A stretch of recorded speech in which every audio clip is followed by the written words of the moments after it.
নমস্কার বন্ধুরা, green diary চ্যানেলে আমি অমরেন্দ্র আরেকটি নতুন ভিডিও নিয়ে চলে এসেছি। আজকের বিষয় আবার সেই শাকিব খান। 11ই মে 2024 একটা ইতিহাস তৈরি হলো। ঢাকায় একটি 5 তারা হোটেলে আয়োজিত হয়েছিল 29th US ট্রেড শো 2024। তবে সেই ট্রেড শোতে এমন কি ঘটলো, ইতিহাস তৈরি হলো, তার জন্য আমাকে ভিডিও করতে হলো, আপনাদের সামনে আসতে হলো। একটা বিশাল ঘটনা ঘটে গেল।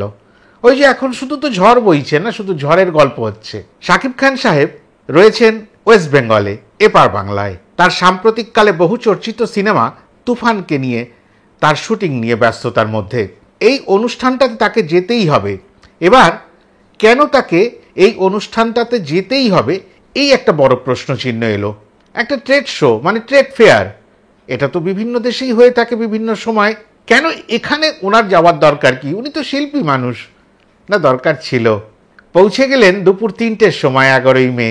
সমস্ত ব্যস্ততা বাদ দিয়ে উনি সেই 5 তারা হোটেলে পৌঁছে গেলেন।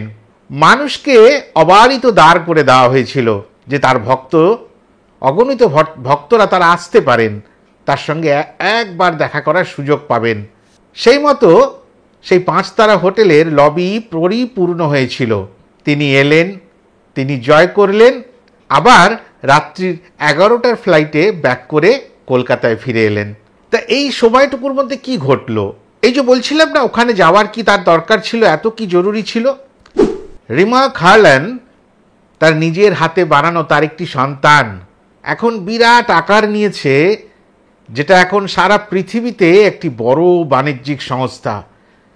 তুফানের মতন, রাজকুমারের মতন, প্রিয়তমার মতন, দরদের মতন তিনি বড় করে স্বপ্ন দেখছেন যে এই সংস্থায় 3-4 লাখ লোক কাজ করবে, প্রচুর কর্মসংস্থান হবে, বাংলাদেশের অর্থনীতি বদলে দেওয়া যাবে, বাংলাদেশকে চূড়ান্ত একটি পর্যায়ে নিয়ে যাওয়া যাবে এবং তার প্রচুর আউটলেট তৈরি হবে, প্রচুর মানুষকে খুব অল্প পয়সার বিনিময়ে ফ্র্যাঞ্চাইজি দেওয়া যাবে, ডিস্ট্রিবিউশন দেওয়া যাবে।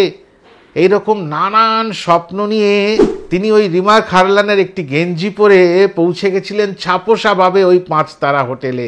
না কোনো জায়গায় নায়কোচিত অভিব্যক্তি দেখাননি, অহংকার দেখাননি, তিনি দেখানো না, একগাল হাসি, ব্যাস, ওটার নামই শাকিব খান।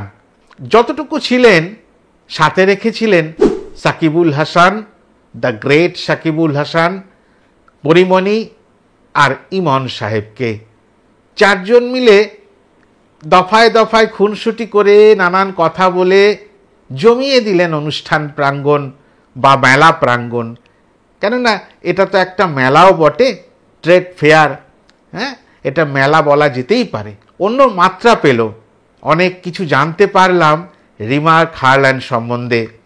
তাদের কত ধরনের প্রোডাক্ট আছে, কি আছে, সমস্ত ব্যক্ত করলেন। ধীরে ধীরে সময় গড়িয়ে এলো, প্রত্যেকটি সাকিবিয়ানের সঙ্গে দেখা করলেন, দূর থেকে হলেও তাদের একটু উষ্ণতা পৌঁছে দিলেন। যাও, তোমরা এত কষ্ট করে এসেছো আমার জন্য, আমি তোমাদেরকে ফিরিয়ে দিলাম না। কারো কারোর সঙ্গে হাত মেলালেন। সত্যি এটাই হচ্ছে বাস্তবের নায়ক, পর্দার নায়ক নয়। খুব মনটা কেড়ে নিল। ভাবলাম এই কথাগুলো কি বলবো না আমার বন্ধু ভাইদের সঙ্গে, বলতে তো হবে, তাই চলে এলাম। আর যখন রাত্রিবেলা ফিরে যাচ্ছেন, যখন দুজনে ওই লবির দিকে এগিয়ে আসছেন, মনে হচ্ছে দুই রাজপুত্র তাদের যেন রাজপ্রাসাদ ছেড়ে বেরিয়ে আসছেন। ভালো লাগার বিষয় অনেক কিছু ছিল, কেননা এই রিমা খারল্যানের ঝড়ের মধ্যে দিয়ে তিনি কয়েকবার বলে ফেললেন ঝড় আরও আসছে, তুফান। তা বোঝা যাচ্ছে ওনার মন, যতই উনি প্রসাধনী সংস্থার মালিক হন বা অন্যান্য বিষয়ের সঙ্গে জড়িত থাকুন, ট্রেড ফেয়ারে আসুন, ওনার মন সেই পড়ে রয়েছে তুফানের কাছে বন্ধক হয়ে। যাক, আজকে এইটুকুই খবর দেওয়ার জন্য আপনাদের কাছে এসেছিলাম। আশা করি ভিডিওটা ভালো লাগলো। যদি খুব ভালো লাগে লাইক, কমেন্ট, শেয়ার করে দেবেন। আর আরও যদি আমার পাশে দাঁড়াতে চান, তাহলে এখনও যারা আমার চ্যানেলটিকে সাবস্ক্রাইব করেননি তারা নিশ্চয়ই করে চ্যানেলটিকে সাবস্ক্রাইব করে নেবেন। নমস্কার।